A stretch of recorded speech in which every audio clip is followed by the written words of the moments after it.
Welcome to Legal Meets, a look at legal beyond the law. A podcast by Legaler.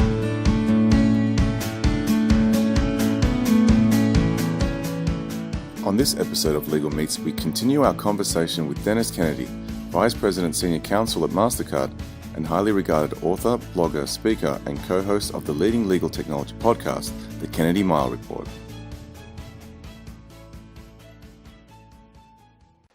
But you know, the other thing is you've got this conversation about what this technology is doing to the actual role of the lawyer, and we spoke about using the technology to help them. But do you think there's going to be more or less lawyers? I mean, just recently, JP Morgan's come out with their new software platform, Contract Intelligence, shortly referred to as COIN, and that's eaten up about 360,000 hours of lawyer work a year. Improved accuracy, doesn't ask for vacation, all those kinds of things. And so should lawyers feel threatened by this, or is this another one that, again, eventually they're just going to use as something that's more, at their side as opposed to a threat? Do you think there's going to be less or more jobs? Well, I mean, I think they're going to be different jobs. I think there could potentially be more, but I don't think they're going to be the traditional jobs. So I sometimes talk to law students, and I've taught some classes in law school. And what's interesting to me is that in the world of e-discovery and some other things, there's some really interesting things that law students can do. And I've talked to people who've had opportunities and they just want to be the classic lawyer, and they kind of just keep looking for a classic legal job. When I go, you got a skill set that if you market it right, you can be doing something really cool. And if you break away from the idea of saying, I went to law school to be a lawyer, that you could be doing something that's way better and way more fun. So I think that from my view of the payments world influences this to some extent, and some of the development that I've seen is that like blockchain and smart contracts. Yeah, well, and we have, so I think they're out there in the future, especially smart contracting, which is very interesting. But I think the regulatory world, Right. as we globalize, as law really struggles to keep up with technology, and you would say, if you went to something that was kind of cloud-based and self-serve, we've talked about that for years. Like if you're, for licensing and stuff like that. With my father-in-law once, I had to get him. He was in the hospital, and I had to get him his new license plates. And oh my God, I had to go to 3 or 4 different places, and I knew that there were computers that had all the data that was needed. And you're just like, why isn't this connected? And why can't I just enter data for the state or for the government into their computers? Enter once, use many times, it's the classic computer principle. So I think as those inefficiencies work out, or get worked out, that's sometimes a place where lawyers are at, right? Where there's these weird inefficiencies and weird frictions that cause problems. And as those get smoothed out, then I think the role of lawyers changes a bit. And then I think lawyers in a way are like the AI world, because I recall it was in Australia that corporate lawyers didn't want to do a certain type of corporate registration. So they just basically said it's not practice of law. And so then a bunch of non-lawyers moved in. And they were happy to do that, and they charged less. And lawyers could go kind of move up to a higher level of work. Is that like the US, where you've got the limited license legal technician? Is that the kind of term? It's like evolved paralegal role. I think it's Washington. Yeah, I think in those days it was more of, they were just document preparation, because there was a thing in the US where you could have people who just prepare documents. And so if you look at LegalZoom as the evolution of that, so you had paralegals who were kind of preparing documents, but they weren't giving legal advice. Okay, so fine line there, right? But on low-level stuff, in certain areas, you would say, like in St. Louis, lawyers for many years just don't want to do residential real estate contracts.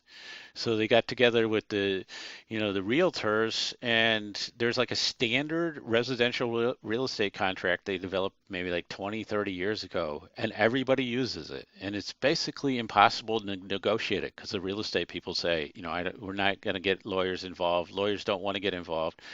And so that whole area of practice, lawyers kind of liberated themselves from.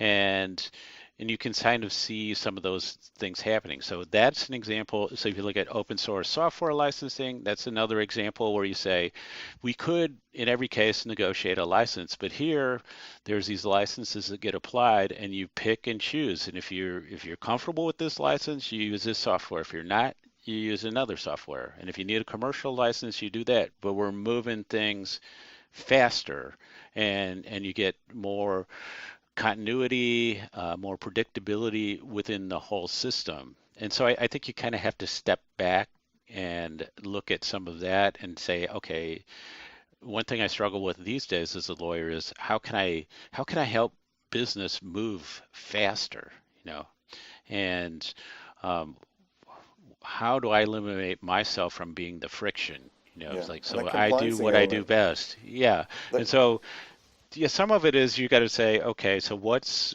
the most important stuff? Can we make decisions about risk? So you'd say, if as a lawyer my role becomes more of risk management, that might be a more interesting role than being a contract draftsman or negotiator.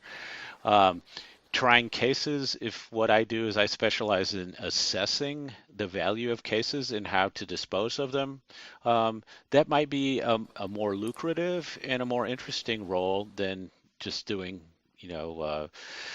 discovery management for 3 years on a case and then having to settle at the last minute, and I think clients are going to drive that. The big clients, are starting to do that, to say, okay, we want to buy a certain type of expertise from you. And some of that's just your wisdom and your judgment. And sometimes you say, if I'm going into a new area, I want to know what the market terms are. So what's out there in the market, so that we're not throwing something out there that's way out of what people are doing. So we have to negotiate every time. So we're driving away developers, that sort of thing. Same thing with open source. You go, if we're going to do something in open source world, we want to understand which of the licenses is popular with the developers and who's in this area, and then we'll if we use open source, we'll use out of that license. So you'd say, okay, in the web world, it's Apache, and someplace else it may, and you say, I'm not going to do something different than that just because I can show that I'm a super clever lawyer, and because then the focus is on the client. And that's one of the things I think I've really learned well being in-house, is to say, okay, what serves the business, and what's needed, and do I have to, 'cause sometimes just lawyers just slow things down for reasons it's hard to understand. So it sounds like the recurring theme is creativity, I guess. Even at the top, you mentioned that you might, potentially give a talk. At TED, you talk about the art aspect, and you spoke about being a tax lawyer. They're probably more creative than some, but there's the creative element that is kind of what delivers the high value, and also with the proliferation of AI. It's the one thing it's not amazing at yet, but it's coming, is creativity. And maybe you might have discussed this with Tom as well. Basically, that the missing ingredient right now is creativity. But again, the definition of creativity can also be replicated by a computer. And this new Go, I guess the exciting development that came out of the AlphaGo competition was that it used an element of intuition. So is that what kind of, before the lawyers start going to the job counselors that you mentioned, and what the next move is that what their focus should be? Because my next question is basically, what advice it can be overwhelming, but what advice would you give lawyers right now that want to harness that creativity, that want to actually set up a practice incorporating technology, and what's a good starting point for that type of law? Because again, it's all about getting rid of the junk, the stuff that they don't want to do, and the things they enjoy, and the things that the clients want to pay for. Yeah, so I'll answer that in a second, but it was something you said reminded me of one of my favorite stories of sort of early on in legal tech was now a good friend of mine, Michael Kraft, who's just a giant in legal tech to me, called me one day and he wanted to talk to me about this company called Dolphin Search, which was using, probably these days with the AI hype, people would call it AI, but it was a pattern recognition and in the e-discovery world. And he said, let me illustrate how this can work because it finds these patterns. He says, think of all the properties of a basketball.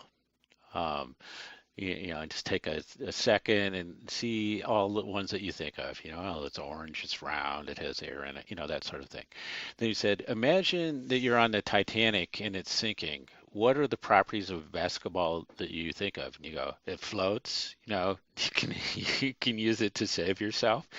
And so part of the thing was to say, okay, if somebody being creative can see that, right? But if you're an associate who's just burned out and going through a bunch of documents, you're probably not the person who's going to see that. And so you'd say, once that software sees those patterns for me, then I can really start to go to work on that. And I don't feel that the software is a threat to me at that point. It really becomes a tool that's useful for me. So that's that got me really thinking about, data, the analytics around it, and that sorts of things, and how it surfaced things that you could actually start to work with. But to your real question is, okay, so I taught a class of law students the last couple of years, and so I spent some time talking to them about, well, what would you do in your career? And I kind of go back to this thing of like, go for what's fun, you're right? I tell my own daughter this, look for what's fun, look for something that you can see yourself doing it for a while. And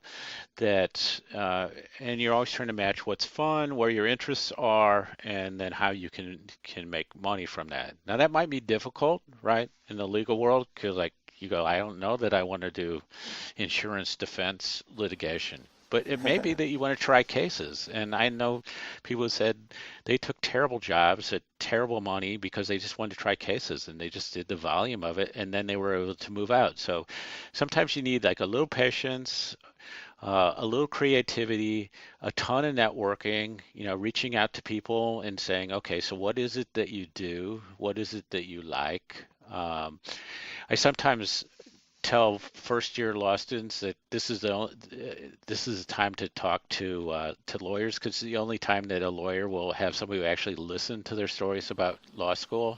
So Right. it's so I think there's what I found like in what I've done with social networking, LinkedIn, and all of that. I think that as you grow your networks, you talk to more people, you kind of see what it is that people do. You say, if I understand what it is I do well, what I want to do, what I don't want to do, and always think of how do I mix those things? How can I mix that to get closer to what I want? And then while doing that, how do I create a portfolio that I can show to people of what it is that I do or that I have done? And I think that serves people so much better than saying, "Oh, I need to figure out how to, create the perfect resume and Right. all that sort of thing." It's kind of like, who can I get to know? Can I reach out there? And that's what I think the sort of millennials and maybe even the younger generation are able to do these days. That you can say, I can be I mean, you see this all the time. I'm 12 years old and I have a school project on something, and so I just reach out to like the most well-known person in the field and I ask them a question and it turns out they're a friend of mine and then 6 years later they hire me as an intern, and then it's that sort of thing, and so I think that world is The changing world's become a small place, right? of the networking thing. And then also think you look at, I mean, I like some of the stuff that Sam Glover has done of bringing people together and saying, okay, so if we try some things together, what do we do? And then I think kind of blowing up the notion of what it means to be a classic lawyer. There's going to be a place for that. Um, But I think if you say I'm going to do this and it's going to be the same practice as it was for the last 30 years, that's not going to get you anywhere. And Do you and think you there's too may end much? up Do you think there's too like much in a focus? rural, yeah. Yeah, sorry. I just was going to say, do you think there's too much focus? Not too much focus, but the core focus of lawyers getting left out or not changing is just revolving around technology, but where the business, not so much just business acumen, but some of the elements that miss the mark during law school, you don't learn too much about really operating a business as opposed to just the practice of being a lawyer. So I guess if you're making business decisions, those business decisions will often involve technology because you're looking to increase your bottom line, cut your costs, market yourself, whatever it is. So should the focus be more kind of on whether you're selling yourself as you're marketing yourself as someone to a law firm or marketing yourself as a sole practitioner? Should it be more about the business of law first, and then you kind of fit in what you need to do to kind of incorporate technology and market and social media and all those kinds of things? Is that where you should start? Is that a better place? Well, I sort of, as I get more into this, I kind of think that trying to look at things from the point of view of the clients that you might have is is a way we don't look at enough, Yeah, especially it's coming out client-centric. of Yeah. law school, and it comes to, so I look back at my career. So I did estate planning work, and I said, well, what are people actually hiring me to do? So like a lot of estate planners say, well, they're hiring me to create these documents, a will and a trust and a power of attorney, and other people say, well, they're hiring us to maximize the family wealth after people die. Um, and I sort of felt what people really were hiring us for was to have peace of mind about what happened to their family after they left, that they felt they had done enough. And if you were able to satisfy that, they didn't care that much like of that your document it was, better than somebody else's. What they cared about was if something happened to me, I know, especially that my child with a disability is going to be taken care of, and I've done what I can. And then if you say, okay, so if that's what people are really hiring me for, how can I create a practice that aligns to that? Because it's going to be way more satisfying for me, and I'm going to have the type of clients that I want. So Yeah, what are they um, actually looking for? Yeah. yeah, and so but I think that's hard coming out of law school. You got lots of loans, and you're worried about money, and the traditional path is, go big law firm and that sort of thing. And then there's this sort of, you know, uh, either there's the solo side and the big firm side, where in some ways to me the interesting space is the medium-sized firm space. If it's done right, can be a really cool experience because I had that. Um, and so I think that coming out of law school, it's hard to know. Uh, the more people you talk to who are in it can help you. Although I sometimes say that they can help you ask the right questions, but sometimes you can ask the right questions and get the answers when you're just starting out, but you don't understand the implications of those answers. So like if somebody says, oh, in 7 years, 10 years, whatever, you're going to be a partner and this and that, you're going to go like, oh, I'm going to be a partner, I'm going to make all this money, and then you're going to say, oh, there are partnerships and there are partnerships and the way things are divided up and how things are counted and all that stuff. I wish I would have known that at the beginning because I wouldn't have stayed at this firm because Yeah. it's, Yeah. it drives, uh, relationships with people that aren't good. They're toxic in a way, Yeah, so it sounds like there's a so. lot of key considerations lawyers stepping out into the workforce today have to make, again, about the actual passion, what area of law they want to be in, because each area is using technology to kind of evolve differently. Like as you said, insurance work is kind of getting eaten up by different kinds of machines, and as we mentioned before, the JP Morgan contracts are kind of disappearing in some sense as well. So the commodities are changing. It's more about that creativity and advice. And it's like, how does a lawyer learn to leverage that and kind of sell that? So it's quite exciting. It's not all daunting. It's not all doom and gloom.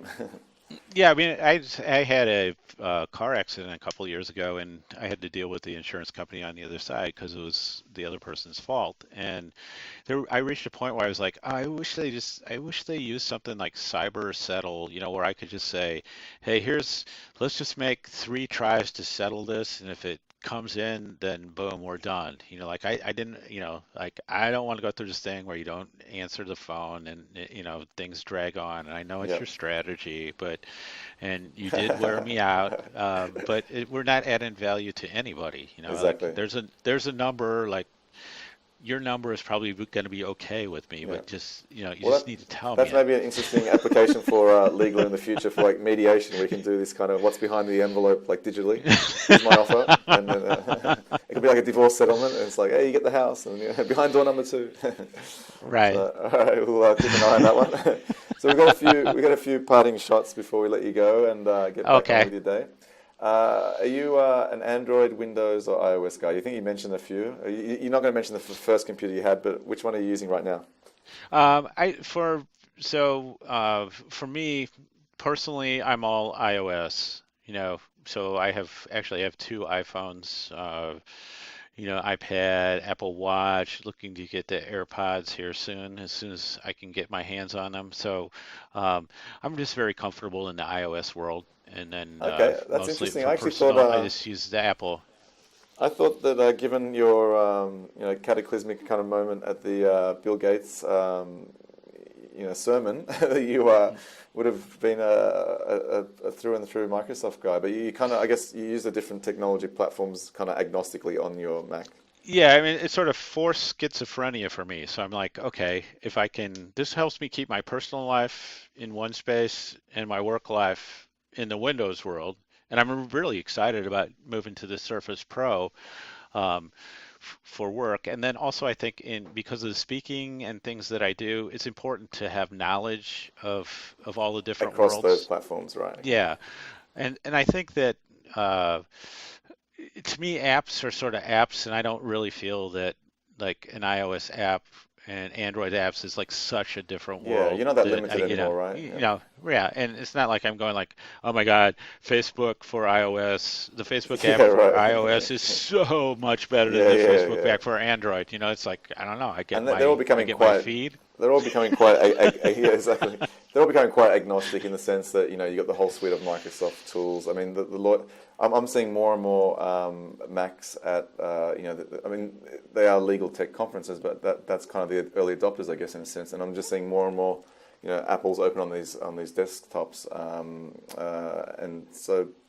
It's hard to get away from. I remember my first laptop was a Mac.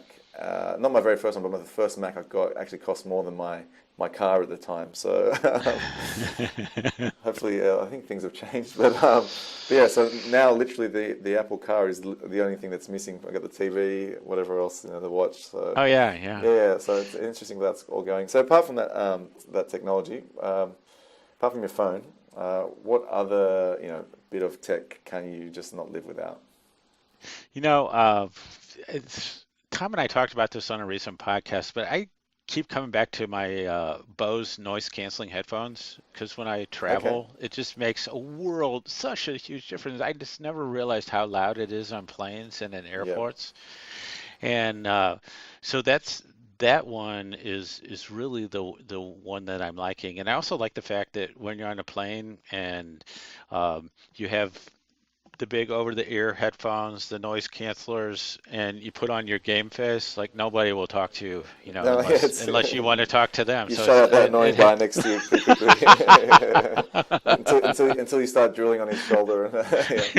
I've actually I recently invested in those Bose. I think it's the Quiet Comfort 35, the recent ones. So Oh, the they Bluetooth really ones, yeah. yeah, and they really do almost cut out the world like too much. Like I've put them on to meditating just with some really low kind of I guess ambient sounds in the background, and you really completely lost, and you actually come out quite disorientated in terms of it puts you like in this little vacuum, which is quite Oh, cool. It's wow. like that, yeah. Yeah, I would say the other technology I really like is the Amazon Echo, which I think just is fun and useful, and I just see it as a platform that will kind of keep growing.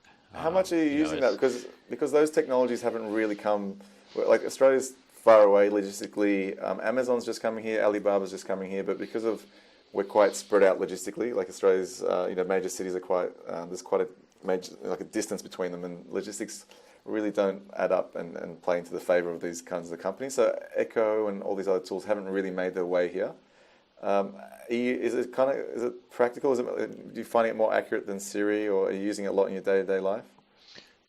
I don't really compare it in a way. So here's what I like about it. So if I want to play some music, I just tell it to play, music, and that's kind of cool. And then I use it for alarms and reminders, ask the weather, and it's sort of getting more and more things. And sort of again comes to the, like, what are you hiring this for? Because if I said, oh, I love this, and what it does is it sets an alarm after 10 minutes, and you go like, what the hell? Am I paying like Yeah, $150 for exactly. that? Your phone doesn't Sort of do like that. my Yeah. Apple, yeah, sort of like the Apple Watch. I go, I really like the Apple Tells the Watch, time. and they go, what do you like best? They go, it has this app, and like no matter where you are, and whenever it is, it tells you what the time Yeah, is, it's so and cool.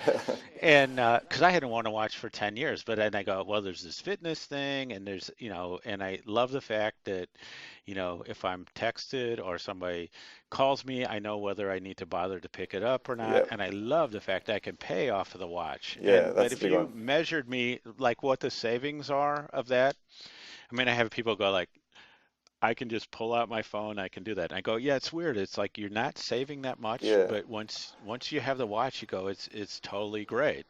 yeah, So I think there's that. So I think it's one of those things that's kind of hard to sell, to convince somebody who's a skeptic. But I just see all kinds of uses for it because you say, like if for people who are elderly, if it was reminding them to take their medicine, and yeah. doing these other things to check up on them, it's pretty I think cool. it's only What just started. as a platform, what is? Yeah, I think it's only just started. We were talking about having uh, treasure troves of data. You think about it very shortly. Uh, your house will probably be disarmed by your Apple Watch or your car. Your medical history will be on your wrist. You have your heart rate. You have all your activity. You go to the doctor. Probably very soon. If you want to get insured, you have to have a history of what you've done and how you're tracking. So I think we've only just really touched on that. And again, in the courtroom, it's going to be really interesting how we've spoken about all this data, and it's all becoming visual. You've got augmented reality.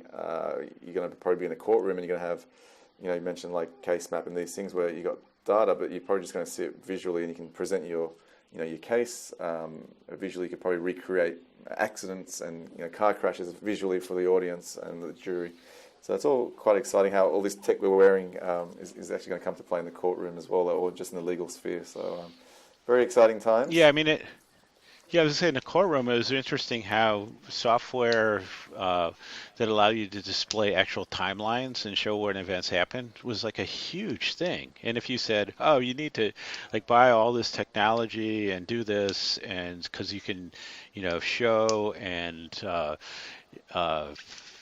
put in motion timelines. People go, that's crazy. I can just get some foam board and draw a Yeah, timeline on right. it. And you go like, yeah, I don't know. It's just like you're talking to the TV generation, right? So that they, you need to cater to that audience. Yeah, no, it's really interesting where it's all going. So any I guess daily rituals? You spoke about your bike riding. Are you kind of doing something that's, whether it's a productivity thing, just maybe meditating or whatever it is, anything that you do on a daily basis that just keeps you sane? Yeah, so I've always been for a long time. I mean, I guess I think it's a really long time. As I was looking back recently, I'm like a big user of David Allen's getting things done Get things system. done. Yep, So I do yep. that, and I do some modified versions of that to try to kind of slim things down. So lately I've been trying to do a thing where the night before I kind of map out my whole day and say, okay, these are the like the big things I want to get done, and it can be 3. There's a system that says 6 things that you identify, and you say, if I can get those and work on those first, then no matter what gets thrown at me during the day, I'll feel like I've accomplished Yep. something. So I've been trying to do more of that, and also trying to give myself more credit for what it is that I get done, because otherwise you say, I always say, if You you have just feel like you're 25 behind the things eight on your ball. to-do Yeah. list, yeah, if you have 25 things on your to-do list, you actually have zero because you're just overwhelmed by the whole Yeah. idea. And so if you say, hey, I got this stuff done and I can see that, and that's why I think kind of break it down to say, okay, here are the big three, and if I get those, it's a good day. It's counterintuitive, right? The less you have on your to-do list, the more you get done, and the deeper the work is. And then, like, in this notification kind of world, and you got emails coming in and whatever else, it's actually good to just say. And I think one of the guys at Google, I think it was in Google Ventures, he's designed an app called like One Big Thing, and you write your one big thing in there, and then you got your two next little tiers or your two next things, and then you can just keep adding a few more, but it tries not to kind of lead you on too much. But ultimately, I've found as well, like you wake up in the morning a bit more relaxed when you just know there's those few vital things that are going to be the catalyst for the rest of the things getting done, right? So that must happen. Yeah, there's also this one word thing I experimented with last year and a little bit this year. So last year my word was pruning. Okay, so I had this notion that if you have a plant, and it's because my wife kind of chopped up a plant of mine, and then when it grew back, I said, actually, when you cut things, there's this notion of pruning, and it's not like throwing away, it's not cutting out, but it's sort of like it's nurturing, slimming down so it can grow better. And so that was my notion of last year. And so I did a number of things where I sort of feel like I'm doing less of some things, but in a more focused way, and it's allowed me to get better at some of the things that I do. It's kind of you trim the fat a bit, and then you're probably a bit more agile and a bit more clear. Right. All right, great. And what's the word for this year? Is another word that you've got? Well, I think it's going to be, because my personal trainer said, I want to get you stronger, and so I'm trying to decide whether so it's March, so I haven't really quite decided. So I'm thinking that it can be strength, but I'm trying to see if it works as a metaphor across everything. Yeah. And I think it kind of can. The other word that I'm thinking about is discernment. So I can say, okay, here are these things there's a lot of things that come to me, and how do I make good decisions about that? I at the end of last year I wrote this blog. The power of no is kind of like that. Yeah, well, yeah, and I also think that last year I wrote this blog post at the end of the year, and I said, God, I haven't done anything at all this year, and I wrote down, and I had done all these things, like all these podcasts, all these other things, and then I say, this is why people think that I'm prolific, even though I don't think I've done a lot. And then I read something somewhere that talked about people who are prolific are excellent time managers. And I said, that is the case. It's not like I'm doing all these things and they're added on or they're taking the place of something else. It's like I figured out how to fit them into things, right, and make it's priorities kind of like that out Parkinson's law, right? If you kind of have I guess the work will expand to kind of fit in with the time frame. So it's kind of, if you don't really have good discipline or, as you said, planning around, allocating time and priority, you can get a lot less done, right? You can kind of blow out very easily. Right. And I also think that as you get older, I think it's true when you're younger, you just can't see it in these terms, is that it's more about how you use energy rather than time. Because you're like, okay, I can't do physically some of the things that I could when I was young. You just can't. You're older, and then you say, but I need to better manage the energy that I have. And so it could be that by consciously sleeping more, that you're able to actually get more done than if you try to, God forbid, pull an all-nighter. Yeah, so it's a focus as opposed to like spreading. So as opposed to spreading the energy out over a broader section, it's like kind of having the back of the spoon or the sharp edge of a knife. You're kind of getting more focused energy about the things that are important and doing those. Right, and then I think there's that, and then you say, okay, if I don't have the energy, then I pick something that's a low energy activity. Or I say, hey, you know what? It's actually okay just to rest or to go out and ride my bike. That's the biggest thing, right? It's what are you here for? You got to enjoy it. So we're constantly talking about this technology and being more efficient and stuff. Sometimes you just got to smell the roses. So and that's maybe the other word, mindful, right? So right. See if that works for the personal training. He might slap you around. So, all right, Dennis, I better let you get back to your. It's almost evening for you, and my day's just getting started here in Australia. But it's been great having you on. It's been a long time coming, and it's great to catch up. And hopefully, we can have you on the show again with Tom Mile in the near future. Oh yeah, that'd be great. It's been so much fun talking with you, and I've always been a fan of what's happening in Australia. Like for years, it always seems like some of the most interesting technology, as it applies to law, is coming out of Australia, and I'm not sure why I feel that way exactly, but that's all. For a long time, that's been my belief. So it's great to get connected with somebody in Australia. It's that necessity thing, right? We're so far away. We're all walk about with our didgeridoos and banging sticks, right? We have to get creative. So. Yeah, and you got to figure out that time zone thing. So it's like actually possible to talk to you like when somebody is not in the middle of the night. Yeah, well, that's what I think Andrew Arruda in the very first episode of Legal Meets mentioned that he likes talking to Aussies because we know a little bit more because we're always in the future, right? We're always ahead of you. We've got New Year's. Yeah. So we got all of those things happening first, and hopefully we're going to deliver some cool legal technology as well as a first. So let's stay tuned. Okay, great. All right, have a great evening. Thanks, Dennis. All right, thank you. Bye. Bye.